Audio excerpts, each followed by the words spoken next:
Hello students, कैसे हैं। आशा करता हूं कि आप सभी लोग अच्छे होंगे। हम लोग क्लास 12th के अनिवार्य संस्कृत पढ़ रहे हैं, जिसमें जातक कथा देख रहे हैं। लेसन 5 है। इसके पहले 2 लेसन आपको हमने पढ़ा चुके हैं। तो यहाँ पे जातक कथा है, तो उलूक जातकम आपका हो चुका है। नहीं देखे हैं तो वीडियो जा करके देख लीजिएगा, इसके पहले का है। तो आज पढ़ने वाले हैं नृत्य जातकम। नृत्य जातकम तो नृत्य के बारे में है।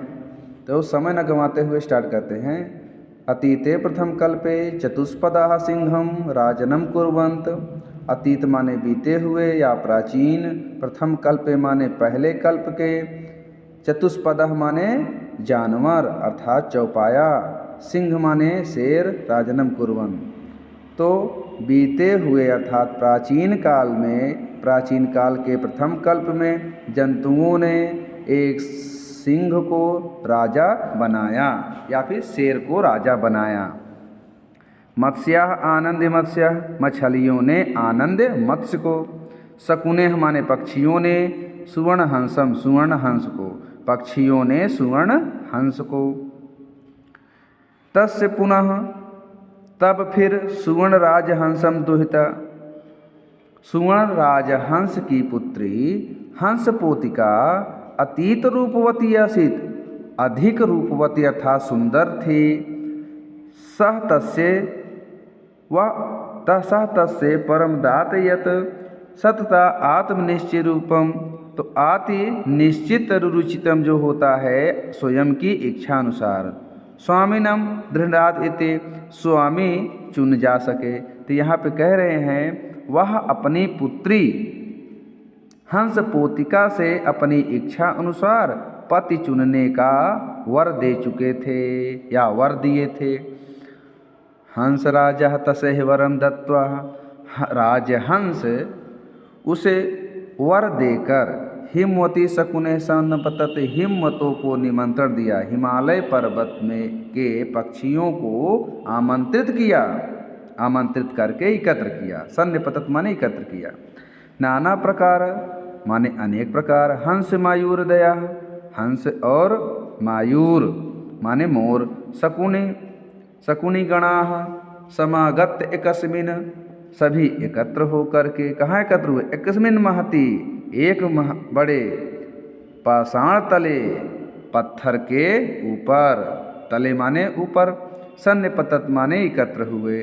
तो नाना प्रकार के हंस, मोर, पक्षी एक बड़े पत्थर के तल पर एकत्र हुए। हंस राजा आत्मनः चित्तरुचितम स्वामिकम आगत्य वृणीयात इति दुहिता मरिदेशत। राजहंस ने अपने पुत्री को आदेश दिया कि वह अपने इच्छा अनुसार पति का चयन करे। सह शकुने अवलोकती, सह शकुने, शकुने माने पक्षियों के। तो क्या करे? सह वह शकुनियों को अर्थात पक्षियों के झुंड को अवलोकती देखती है। मणिवर्ण ग्रीवा चित्त प्रक्षेपण मयुवा दृष्टवा। तो मणि वर्ण माने रंग, गिरवा माने गर्दन, तो मणि रंग के गर्दन वाले। चित्त प्रक्षेप्यम मयूरा दृष्टवा, चित्त प्रक्षेयम माने कि रंग बिरंगे पंख वाले मयूर दृष्टवा, मोर को देखा।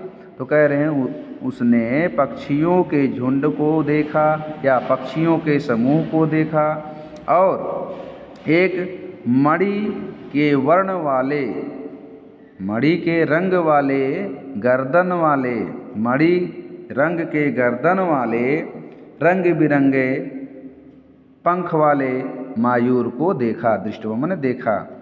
वयम में स्वामी को भवतु, मेरा यह स्वामी हो। वयम में स्वामी को भवतु, स्वामी को माने पति, यह मेरा पति हो। इत्यभाषत ऐसा कहती है। मयूरा मयूर अद्यापि तमन्वे बलम न पश्यति, कहता है इन्वर्ट काम में जो कह रहे हैं, अद्यापि आज भी तमन्वे तुम बलम, बल को न पश्यसी नहीं देखती हो। तुम आज भी मेरे बल को नहीं देखती हो।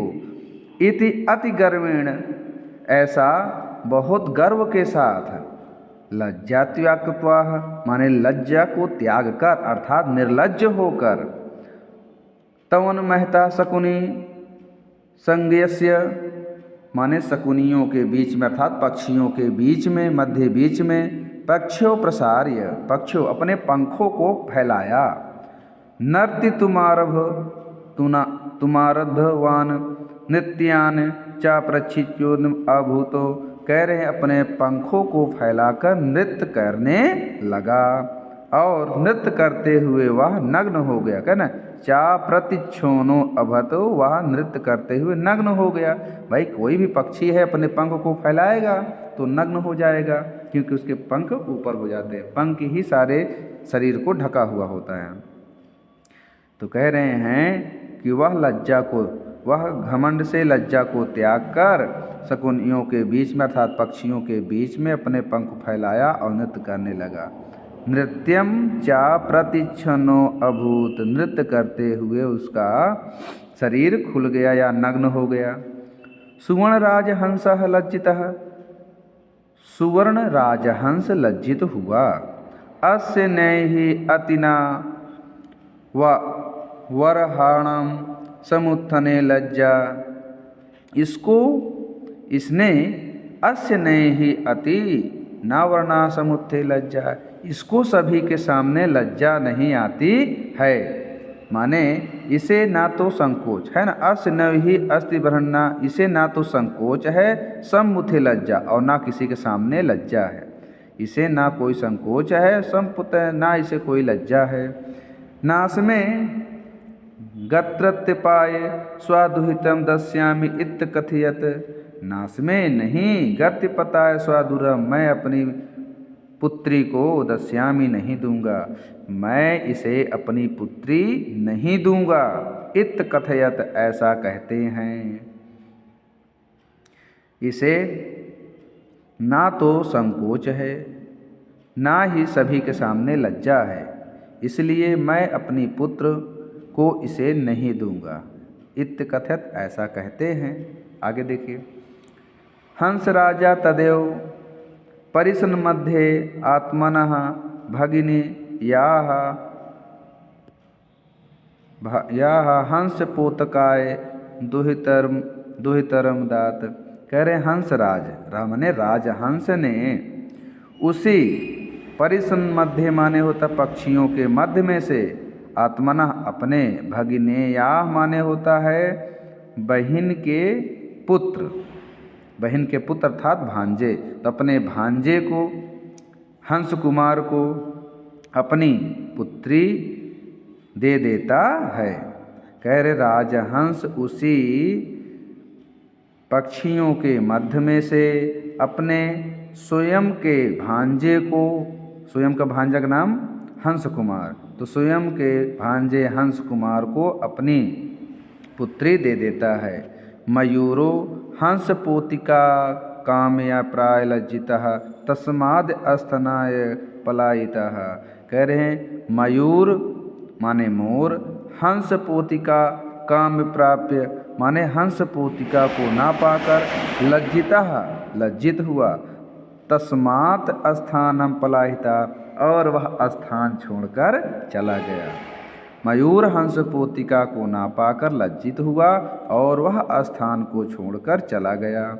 हंसराजो अपि हृष्टमानसः स्वगृहम अगच्छत, हंसराज अपि माने कि राजहंस ने भी हृष्टमानसः माने प्रसन्न मन से, स्वगृहम अपने घर को, अगच्छत माने चला गया, हंसराज भी प्रसन्न मन से अपने घर को चले गए।